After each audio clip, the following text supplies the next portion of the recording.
friends. Can you hear me? Yes.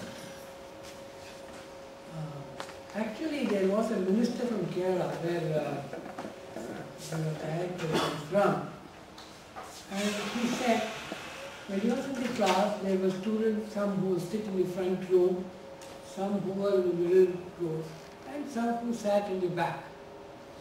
And those who sat in the front row, they were very serious students, and they became teachers, IAS officers and things like that. Those who were in the middle row, they got some sort of jobs. But I used to sit in the back row and I have become minister. So you are all sitting in the back, I don't know what you will be. The topic I have chosen is something which has interested me for quite some time. Why are we poor? Why is India still, we may all be very rich, but I can tell you enormous amount of poverty in our country, and is there something that we can do about it? I don't know whether you have a dream. I know many of you come here only to get a nice job. I think that seems to be the real ambition of the student and of the parents. Still, if we can do something to reduce the poverty in our country, that I think will be a great achievement. Okay, now let me see, where is this? Can I try? Now the question is this, if the country has become rich, you must find out what are the contributing factors. Can anybody suggest what could be the contributing factors? No. I tell you, you have not studied economics, but there are 4 factors of production in economics. One of them happens to be, oh no, this is something different. Now, what all contributes makes a nation grow? One is the factors of production. There are 4 of them, and I'll come to that later. Next one is intelligence. You require intelligent people. You are all intelligent people. That's why I'm talking to you about this. Then is it culture? That's another issue. Curiosity. Are you curious people? Do you have a scientific spirit? Do you have a vision? Now, what is your vision? Anybody can tell me? There is one chap in the red shirt here. You are good. You tell me what is vision? What's your vision? To be successful in life. Huh? To be successful in life. I can't hear. My hearing is bad perhaps. Shout. Unless you shout, people will not listen to you. My vision is to be successful in life. Successful in life, yes, that's it. And then of course, is there a technique for this? Now these are all the points I would like you to consider and I would like to discuss. The factors of production are the poor because we lack factors of production. People say yes, perhaps. For example, is it land? Is it fertile land? Is it land with rich in minerals? Now, you know, it's a very interesting thing. Which is the poorest state in the country? Bihar, Orissa, these are the poorest states. And what is the Bihar lacks telling me? It has got beautiful land, plenty of water, plenty of minerals, any mineral from uranium, coal, everything you have it. It is the poorest state. And Haryana has practically no resources. It's one of the richest. There doesn't seem to be any relationship between physical resources and wealth. Switzerland has practically nothing. It is possibly one of the richest countries in the world. Iceland, It's a volcanic, just a set of volcanoes is what Iceland is. So it is a rich country. So that's not the thing. Is it labor? Could it be because we do not have competent labor? You know, it's a very interesting thing. We export labor of all types. From the most intelligent to the ordinary people, we export labor. Who import them? The rich countries which import. United States imports. Many of us would like to go to United States. Maybe settle down there. So they are short of labor. We have got a surplus of labor, that's why we export them. So it's not absence of labor that's keeping us poor. Okay? Will it be capital? You know, India buys more gold than any other country in the world. So they have got plenty of capital. In any case, why is the stock market at the peak now? So I don't know. Yesterday it was past 20,000. Why? Because people are willing to invest in India. Why are they willing to invest in India? Because the profit that they can get in their own country is very limited because they have exploited all the opportunities for profits. Whereas we, in a poor country, there are many more opportunities. And that's the reason why we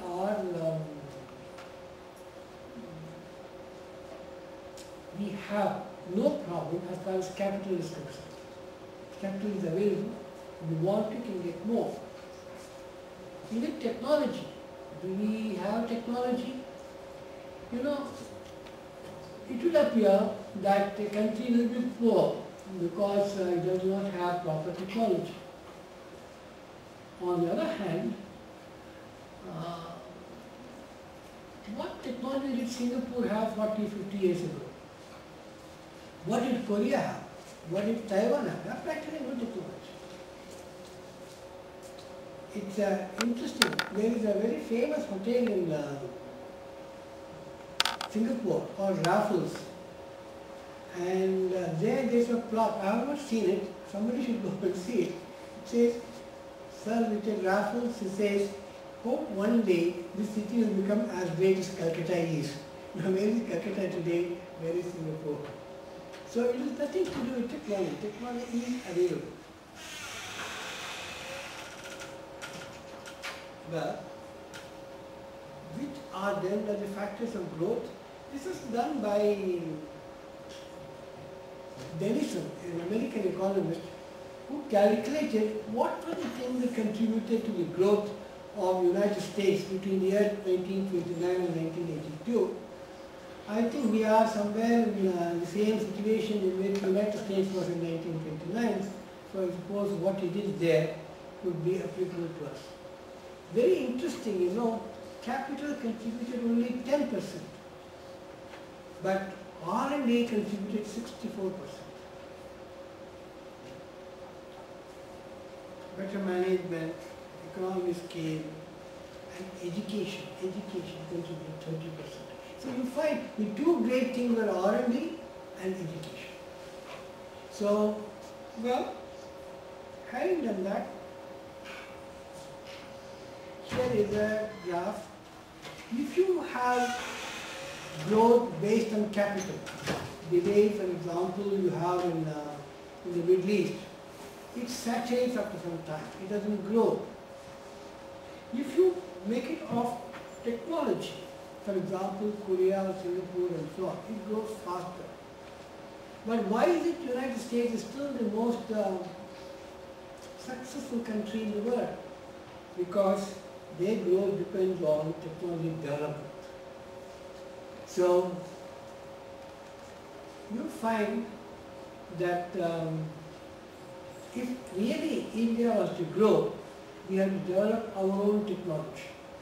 If we don't, you can buy technology. There is no problem with buying technology. But nobody is going to give you the real fruits of technology.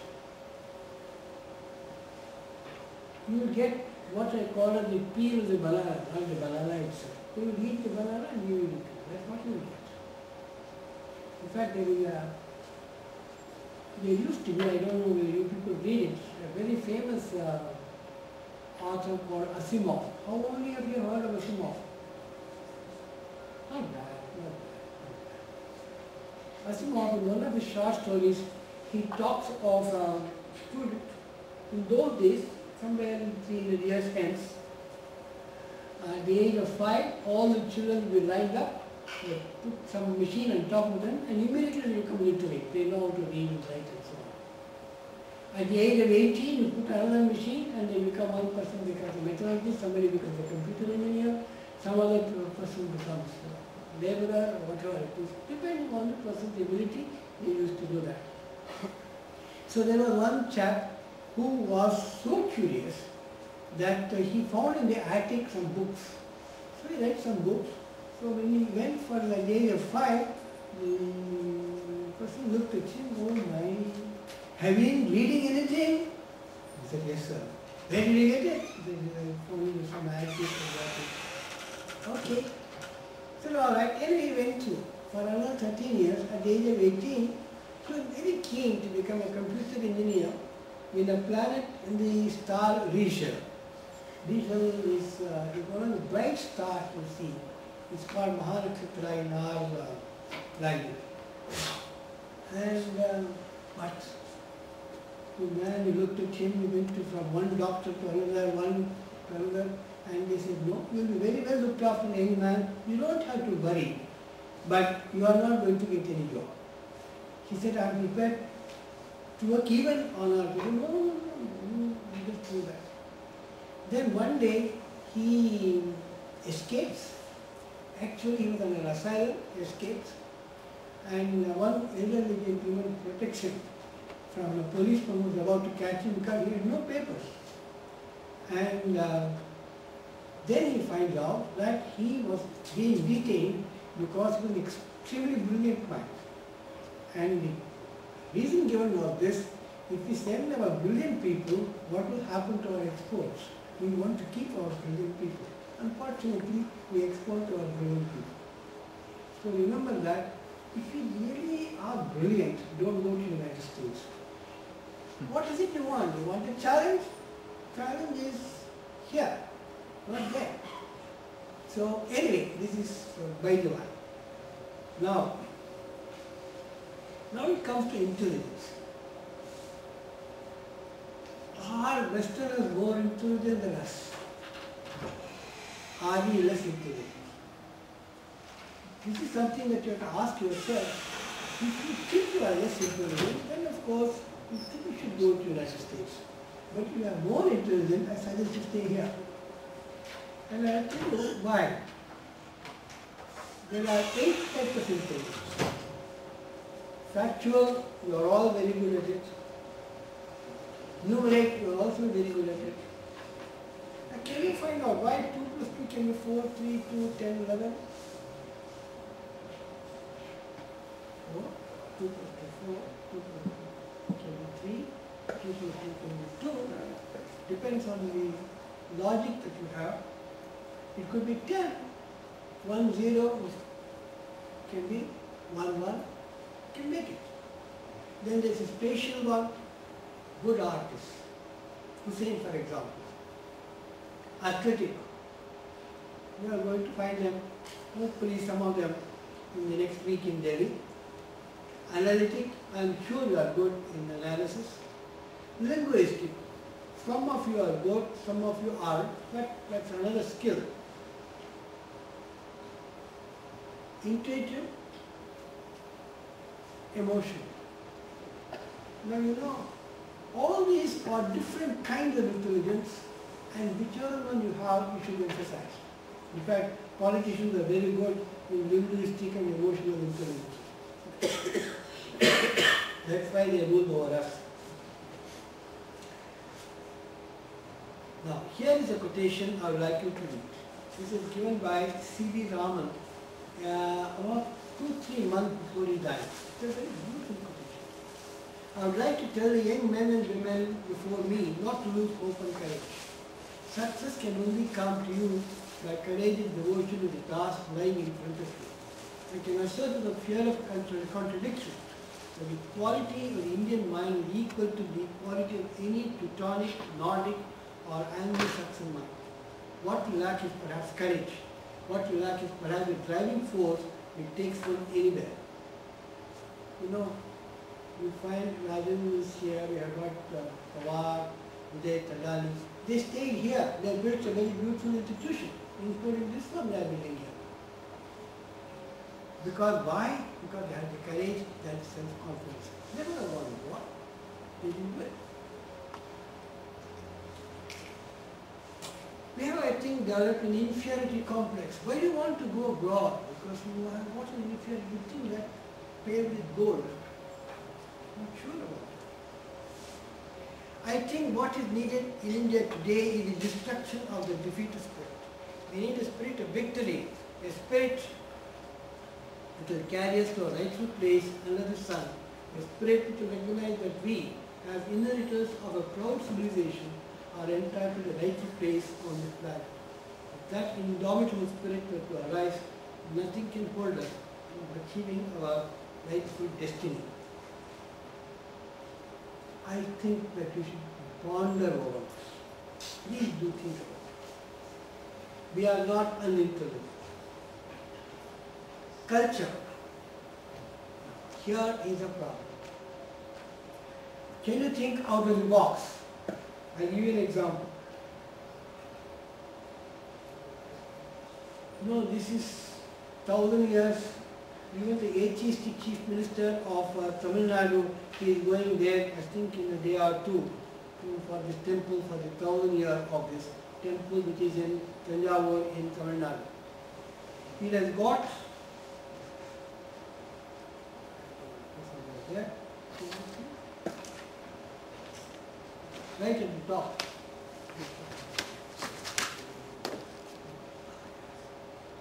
Yes, right at the top. A stone which is about 25 feet in diameter. How they raised it 250 feet high, nobody knows. But it's a beautiful piece of engineering. Beautiful sculptures, beautiful paintings, all those things are there. But this was built 1,000 years ago. But you know, he did not accept the arch. This is a beautiful arch, which is a cathedral. There are hundreds of such cathedrals in the West. We didn't accept the arch. In fact, there are so many temples in the south that are called iron carved. There is 1,000-pillared halls. You can't hardly see through them because there are so many of these pillars, and the maximum span you could have was what a stone could take. Maybe about 5 meters, 6 meters, 7 meters, that's all that you could have. But you can have an arch which can go for even 100 meters. We didn't do that. Did we ask a simple question? Did any Indian ask a simple question? Why the apple falls to the ground? Newton, is it? None of us did. But there was one exception. Oh my, it's not why this apple, why is sea blue? This was done by C.V. Raman. She was going to England, and then on naturally nothing to do on the boat, those days there were no aircraft, she said, why is this sea blue? And that got him the Nobel Prize. You know, there are so many little things. Somehow or other, we are not curious. In our culture, we are not supposed to ask questions. I don't know how you people are brought up, a new generation has come up, but I do know when I was young, if I asked any question, my father would say, no, no, no, don't ask those questions. This is what our forefathers said, our great father said, whatever it is, therefore we should believe it. And in fact, I am fond of telling the story. The most famous philosopher in Greece was Aristotle. And Aristotle, for some reason, I never said, women have less number of teeth than men. And you know, Edgewell writes about it. He says, it's a simple matter of experiment. You can ask Mrs. Aristotle to open her mouth. She didn't do it. But because Aristotle said so, people believed in it for nearly 2,000 years. Now that is our culture. When somebody said so, we must believe it. We don't question. Now, here, you must have known this. You must link all these 9 dots by 4 lines, 4 connected lines. How many of you know about it? Okay. It's a pity. Only about half a dozen kinds are coming up. How do you do it? You do it because you go outside the frame. If you want to think, if you think within the frame, you are not going to find solutions. If you go outside the frame, you may find solutions. I have not done this, I give you one more. There are 6 sticks, all of equal length. Can you make 4 triangles out of it? Think. I'm not really solution. Now, because he said I got something in mathematics. If you're a student of probability theory, you know about this, that what is this? Anybody know about it? No, you are not, you don't study probability theory perhaps. But the interesting thing is this, you cannot solve the equation as it is. You cannot find its answer as it is. But there was a brilliant mind, and what he did was this. He multiplied it by itself, and he said it is equal to k squared. And next step, he said this represents the xy plane an element. And what is the element? Convert into polar coordinates. With r squared, you differentiate, becomes 2r dr, and this is d theta, 0 to 2 pi, and we get a very beautiful solution. It's 2 pi, therefore k is equal to 2 pi. This is a standard equation for Gaussian equation. Anyway, why did it happen? Because this person did not try to solve it as it is. He said, I will solve the square of it, what it is as it is. So if you really want to think out of the box. Okay? Now we come to scientific question. What is it? And do you have it? Now this question was asked by Thomas Kuhn. And he asked this question, why is it that Western nations have dominated science for 400 years? You know, if you were to look at anything in this hall, not one of it was invented here in India, except perhaps the bricks. They were all invented outside. We are able to use them, we are able to perhaps manufacture them, but the fact remains, we have not been inventors. We did not invent paper, we did not invent ink, we did not invent pens, we did not invent gunpowder, we did not invent virtually anything that you can think of, we did not invent. What went wrong? I don't want to talk about it because it will be controversial. But something did go wrong about 1,000 years ago. And this is where the Westerners dominated us. This is how they dominated us. First of all, they did accept some Shastra, some theories. As scientists, we believe in the electromagnetic theory, thermodynamics, relativity theory, and so on. We accept it as true. But having done that, they did not say, put an image of it and then worship. They said, went to the next step, they tried to solve puzzles with it. Does it solve every question that we can think of? So, they questioned the paradigm, they questioned the theories, but we do not. Then, what happens is this, sometimes none of these theories are able to answer some questions. And the most famous one is the Michelson-Morley Experiment, which showed that there is no ether. Till that time, people thought light waves, If the wave means something should be going up and down, what is going down must be ether. But they showed there is no ether. They got a Nobel Prize for that. Now, this is an anomaly. This is something that is not accepted by the known theory. When that happens and somebody comes, you try and discover a better paradigm. Einstein came, he discovered theory of relativity. Max Planck came, he gave the Planck's constant. Now these are, and then Niels Bohr, he gave the theory of the atom. All these things came up in the early part of the 20th century or the latest part of the 19th century. Wonderful period in science.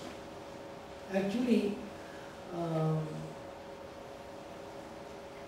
not sure, I think Lord Kelvin who said that there is nothing to be done in physics, we know everything except to go to the next decimal point. They went to the next decimal point, and I tell you, the entire concept of physics as people knew completely was destroyed, and they had to go for something, new theories had to come. You know, there were no electronics 100 years ago. It is absolutely fascinating what happened during this period. When this thing comes, teachers, they write textbooks. And you know, very interesting thing. If you have to go and to any of the scriptures, it could be the Vedas, it could be the Bible, it could be the Quran, it is the same as it was when it was originally written. You don't change anything. But if you have to read a textbook today, it will not have anything which has become obsolete. I don't think you heard of what's called a wall. We study walls. I think we also study walls. We don't study walls. I think I removed walls in that time. I removed transistors. I don't even study even transistors these days. So, you take up only what is current theory, current science, current technology. That's what you study. That's what textbooks do.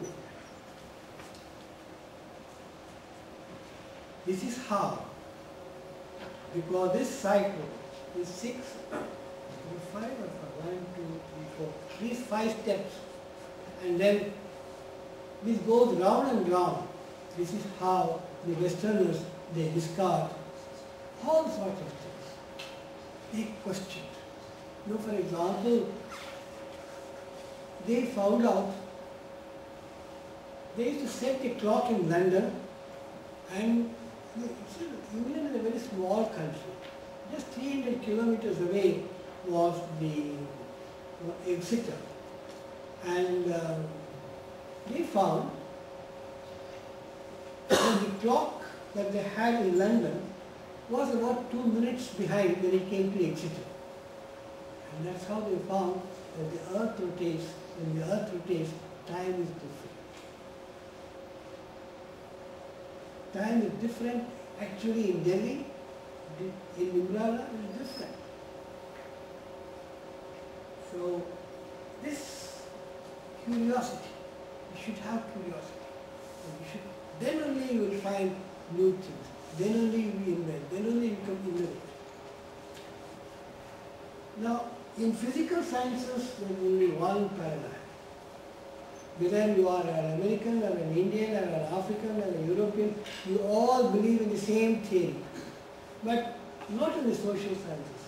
The social sciences, you can work with several paradigms simultaneously. You could be a communist or you could be a capitalist.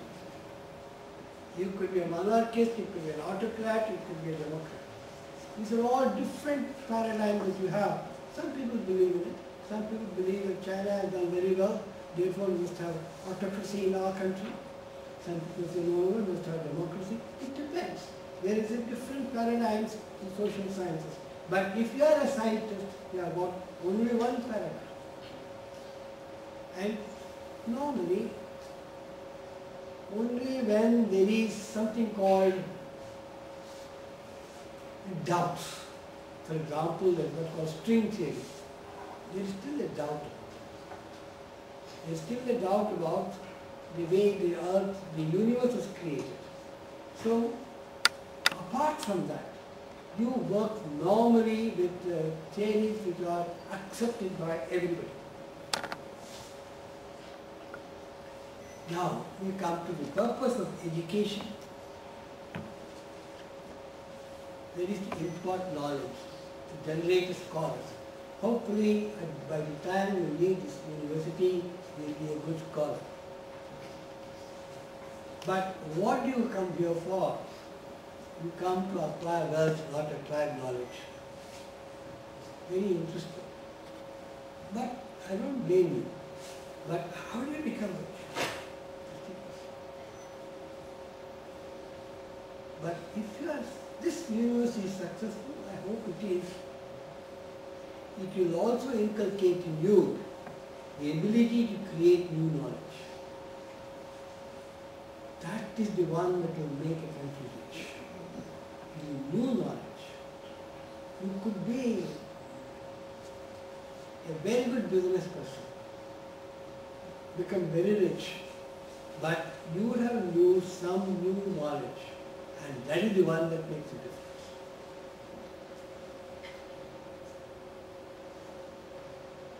Now the question is this: how do you get your knowledge from? Can you get it from experts? Well, let us see. Or will you think on your own?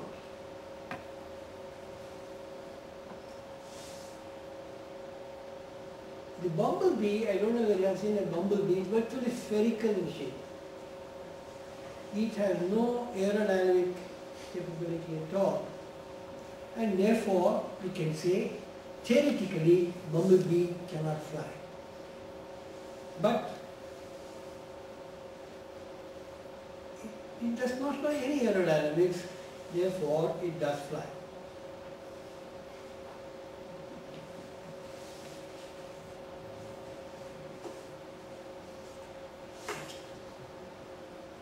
So, be careful of expert knowledge, including the one that I am giving you today. Now, this is Arthur C. Clarke, who was a very great scholar, and he was also a science writer. He was the person who gave the idea of the satellite, the stationary satellite. He said if you have a satellite 35,000 kilometers above, it will be stationary with respect to Earth.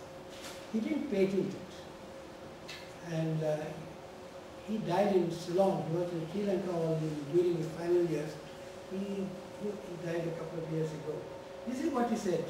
When an expert says something is feasible, he is almost definitely right. When an expert says something is not feasible, he is almost always wrong.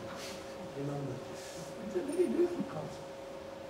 So don't accept. It is only when you do something which people found was not working earlier, you invent something, you innovate something. Okay.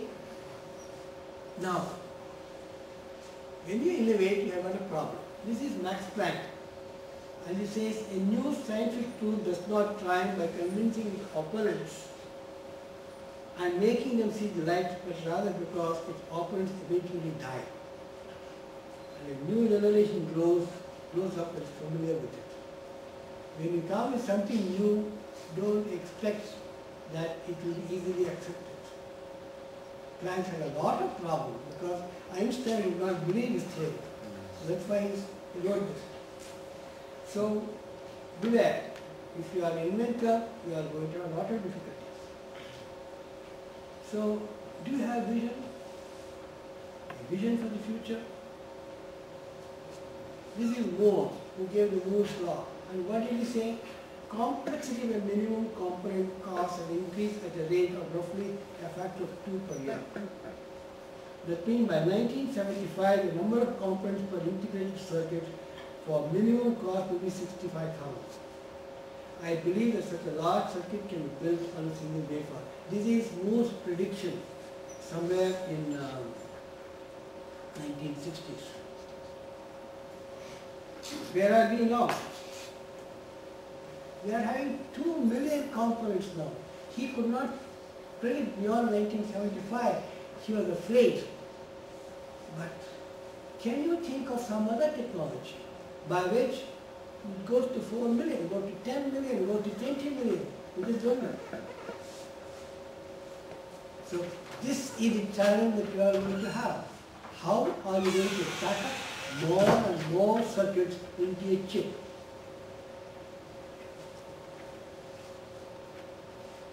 See, there are two ways of doing things. One is you get a chip and do all sorts of tricks. But to make a chip, that's a very difficult thing. There are two kinds of techniques.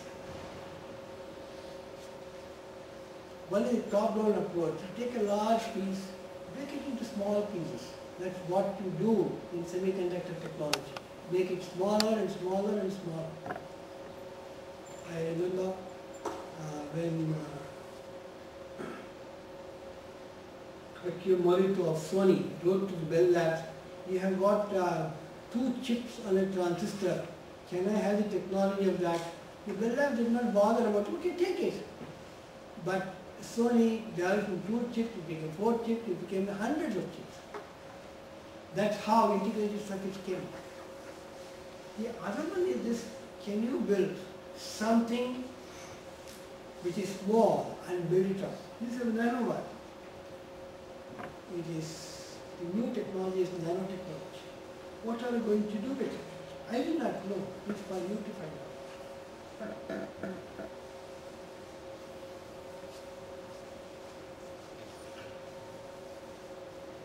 Anyway, I am just suggesting, these are the kind that we can think of today, but what it will be in the future, I just do not know, because I don't know what is going to be invented tomorrow. Because nobody imagined that there could be an iPod. They were going to imagine there will be an integrated circuit with 2 million circuits on one chip. It's happening. Now, see, whenever I come to an organization, I want to become unpopular.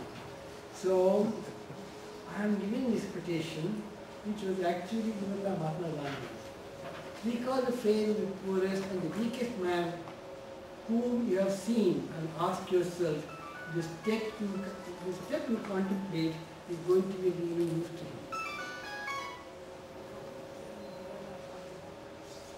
Now, NIIT University has come here.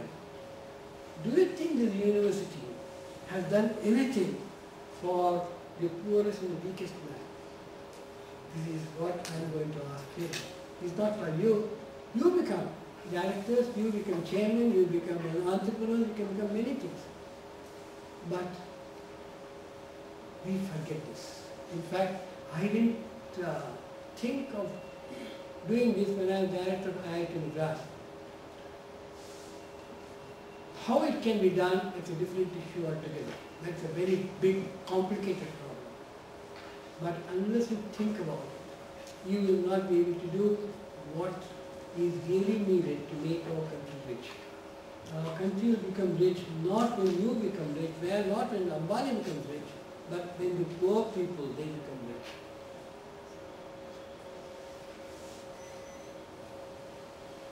Now, this is a quotation. The reason why I read this quotation is this: I said that the teachers, they write new textbooks, they take away all the things which have become obsolete.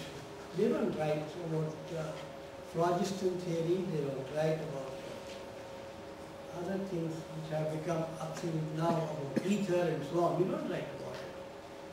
But still, there are certain wonderful truths which are there in the ancient texts which you should respect. This one is in the Ishopanishad. Andham tama pravishanti ye avidyayam upasate. Into blinding darkness enter those who follow the path of avidya, of ignorance. That's understandable. There is what you know, a little bit. When you come here, that's what it is. And you also know you do not know many things, but much larger. This is how you come. When you come to the university, this is your state of mind. And when you leave the university, you know much more. What's more important to this, what you know you do not know is far greater than what you did when you entered this university. That's why the second line is so beautiful. Tato bhuya yavate tamoya hu vidyayamata, integrated darkness into those who follow the path of knowledge. See, the knowledge, don't consider yourself great because today I have learned something. Consider yourself great when you know something about you don't know. Because only when you know something you don't know, then you will think. Then you will be able to invent something, innovate something. This is what I would like you to keep in mind. Don't think that what you have learned today is great. What you didn't understand, what you have heard of but you don't know much about, that is where your future is, not in what you learned. What you learned is, in fact, there is in the Hindu Upanishads a very interesting one. It happens only in our culture, it doesn't happen in Hindu culture, not in other culture. It says there are, divides knowledge into two parts. It says the lower knowledge is, I forget which one. It says Jyotishmati, grammar, and all the four Vedas, they are lower knowledge. Why? It's already known. Whatever is known is lower knowledge. What is the higher knowledge? Higher knowledge is adrishyam, agrahyam, avarnam, agotram. Something that has not been seen, something that has not been described, something that has not been wrought, something that is not yet born, agotram. That is knowledge. You know? So that is what I would like you to consider. That you will be thinking in terms of something which you didn't learn in this university, something which nobody has known, something which you know you do not know. That is where you explore, and that's where you create new knowledge. And then country becomes wealth. That's how you create wealth.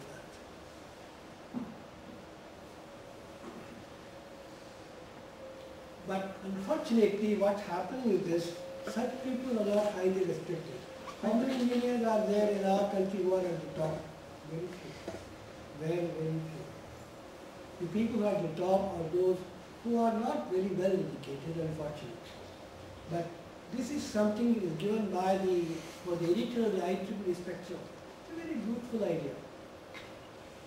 Unless you make engineers and technologists, reward them well, with psychic income, with respect, only then you will be able to export well and become rich. Well, somebody shot a person. You know, Galileo escaped being burnt on the fire because he said the earth goes round the sun, not the other way around.